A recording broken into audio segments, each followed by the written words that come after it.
प्यारे बच्चों, शुरू करते हैं हम आज अपना अनेक शब्दों के एक शब्द यानी वन वर्ड सब्स्टिट्यूशंस। जो एग्ज़ाम में 1 नंबर का आता ही आता है, किसी किसी एग्ज़ाम में 2 नंबर का, 3 नंबर का, 4 नंबर का, 5 नंबर का भी आता है, किसी किसी में 6 नंबर का भी आता है और सीजीएल मेंस में तो 10 नंबर का आता है। तो दोस्तों, मैं बहुत ही इंपॉर्टेंट क्वेश्चंस लेकर आया हूँ। तो आइए शुरू करते हैं। नोट्स बना के लिखिएगा, नोट्स बना के एकदम बढ़िया से कॉपी में लिख लीजिएगा। हमारा जो पहला प्रश्न है, एक इंसान who is not inclined to speak, मतलब एक इंसान हु का हिंदी होता है जो, एक ऐसा इंसान जो इज़ नॉट इंक्लिन्ड का हिंदी होता है इच्छुक, मतलब इच्छा होना। तो एक ऐसा इंसान जिसको इच्छा नहीं है टू स्पीक, बोलने की, मतलब वो ऐसा इंसान है ना कि जो जल्दी ज़्यादा बोलता ना हो, गैर मिलनसार, मतलब मिलजुल के ना रहता हो, ज़्यादा बोलता ना हो, चुप रहता हो, मौन रहता हो, ऐसे इंसान को एक शब्द में कहते हैं दोस्तों टैसीटर्न, TACITURN। इसको लिख लीजिएगा अपने नोट्स में और स्पेलिंग भी याद रखिएगा, क्योंकि एग्ज़ाम में स्पेलिंग से भी जुड़े क्वेश्चंस होते हैं। तो इधर उधर में से स्पेल्ड करके दे देगा और पूछ देगा एग्ज़ाम में। तो हमारा जो पहला क्वेश्चन है, one who is not inclined to speak, यानी एक ऐसा इंसान जो बोलने का इच्छुक ना हो, चुप रहता हो, बोलता बहुत कम हो, अल्पभाषी एक शब्द में, तो अंग्रेजी में कहते हैं टैसीटर्न। अगला जो क्वेश्चन है हमारा, a place where people indulge in gambling. एक प्लेस, एक ऐसा जगह, वेयर मतलब होता है कहाँ, लेकिन जहाँ भी होता है। तो एक ऐसी जगह जहाँ पे पीपल लोग इंडल्ज का हिंदी होता है लिप्त रहना, डूब जाना। इन गैम्बलिंग का मतलब होता है ताश, जुआ। तो दोस्तों, जो एक ऐसी जगह जहाँ पे लोग लिप्त होते हैं जुआ खेलने में, वहाँ पे मतलब वो ऐसी जगह ही होती है जहाँ पे लोग जुआ खेलते रहते हैं, ताश खेलते रहते हैं। तो ऐसी जगह को दोस्तों कहते हैं कसिनो, CASINO। आपने फिल्मों में देखा होगा, कसिनो खेलते हैं लोग, ताश जुआ वगैरह सब खेलते हैं लोग। ऐसी जगह को कहते हैं कसिनो। इंडल्ज का हिंदी याद रखिएगा, आपके मॉक टेस्ट में आ सकता है ये, और एग्ज़ाम में तो आना ही आना ये सब।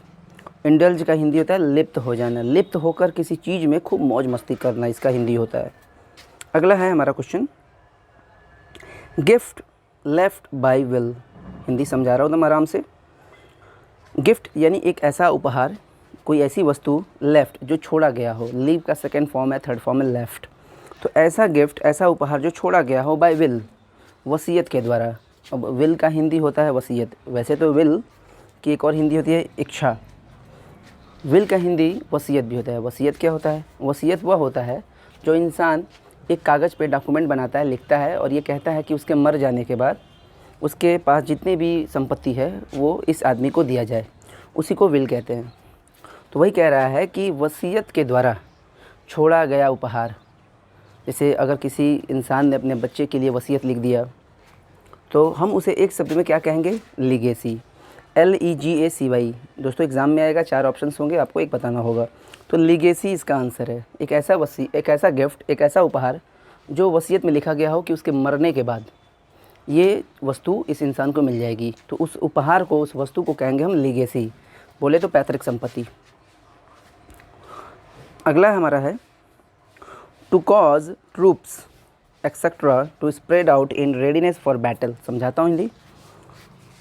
ये जो कॉज है इसमें थोड़ा सा आपको प्रॉब्लम हो सकती है, टू कॉज ट्रूप्स की हिंदी समझना। वैसे मैं बता दूँ, to cause troops etcetera to spread out, इसकी हिंदी है, स्प्रेड का हिंदी फैला देना, और ट्रूप्स का हिंदी आप जानते हो पलटन, सैनिकों का पलटन वगैरह।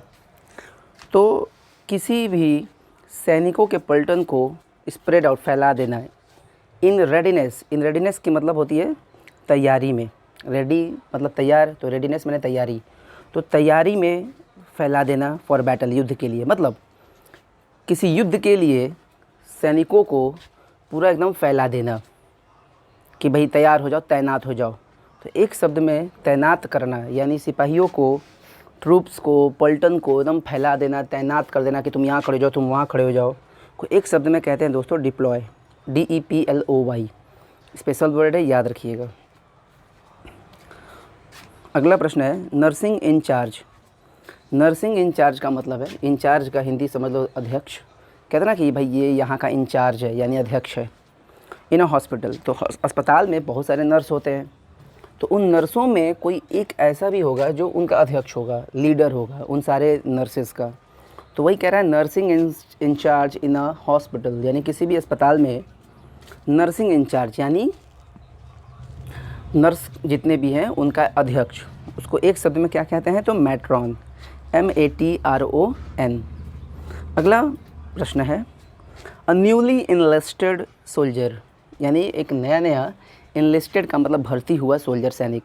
जैसे आप भी सैनिक बनोगे तो आप न्यूली इनलिस्टेड सोल्जर कहलाओगे। तो दोस्तों ऐसे सोल्जर को जो अभी नया नया भर्ती हुआ है उसे कहते हैं recruit. RECRUIT,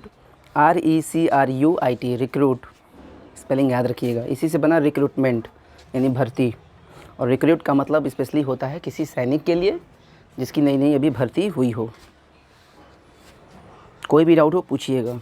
a story in verse, दोस्तों इसकी हिंदी में समझाऊं, एक ऐसी कहानी जो वर्स में हो। वर्स का हिंदी होता है कविता, मतलब कोई ऐसी कहानी जिसको कविता के रूप में सुनाई गई हो, कविता के रूप में बताई गई हो। कभी कभी होता है ना दोस्तों कि कविता हम पढ़ते हैं लेकिन उसमें कहानी छिपी होती है, उस कविता के माध्यम से हम उस कहानी को समझते हैं। तो एक ऐसी कहानी जिसमें जो कविता के माध्यम से बताई जा रही हो, ऐसे कहानी को कहते हैं बैलेड, BALLAD। याद रखिएगा, मॉक टेस्ट में बेहतर करिएगा, एग्ज़ाम भी बेहतर होगा आपका।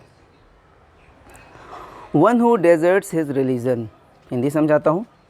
एक ऐसा इंसान हु मतलब जो डेजर्ट का हिंदी होता है त्याग देना, छोड़ देना, हिज रिलीजन। तो दोस्तों डेजर्ट का हिंदी रेगिस्तान भी होता है और डेजर्ट का हिंदी छोड़ देना भी होता है। तो एक ऐसा इंसान जो अपने धर्म को छोड़ दे उसे कहते हैं दोस्तों एक शब्द में एपोस्टेट, APOSTATE। एपोस्टेट का मतलब होता है स्वधर्म त्यागी, यानी एक ऐसा इंसान जो अपना धर्म त्याग देता है उसे एक शब्द में कहते हैं एपोस्टेट।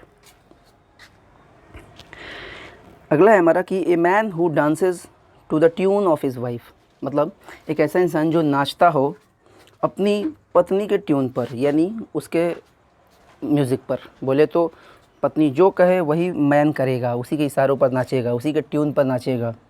उसे कहते हैं दोस्तों अंग्रेजी में हैंडपेक्ड, HENPECKED। बहुत इंपॉर्टेंट है, आता है, याद रखिएगा। अगला प्रश्न है stealing from the writing of others, मतलब किसी दूसरे के राइटिंग से, लिखावट से चुरा लेना कुछ। जैसे कोई कविता लिखा, कोई उपन्यास लिखा, कोई कहानी लिखा और किसी ने उस कहानी को चुरा करके, उस कविता को या किसी उस उपन्यास को चुरा करके वो अपने डायरी में लिख लिया और कहा कि इसको मैंने लिखा है। तो इसे कहते हैं हिंदी में साहित्य चोरी, और अंग्रेजी में दोस्तों इसे कहते हैं प्लेगियरिज्म। याद रखिएगा, बहुत इंपॉर्टेंट है दोस्तों। इन सारे क्वेश्चंस को आप अपने नोटबुक में लिख लो, क्योंकि 15 दिन बाद जब आपका पूरा ये कोर्स ख़त्म होगा तो आपको एक टेस्ट देना होगा, और मैं चाहता हूँ कि आप टेस्ट में full out of full marks लाओ। Thank you.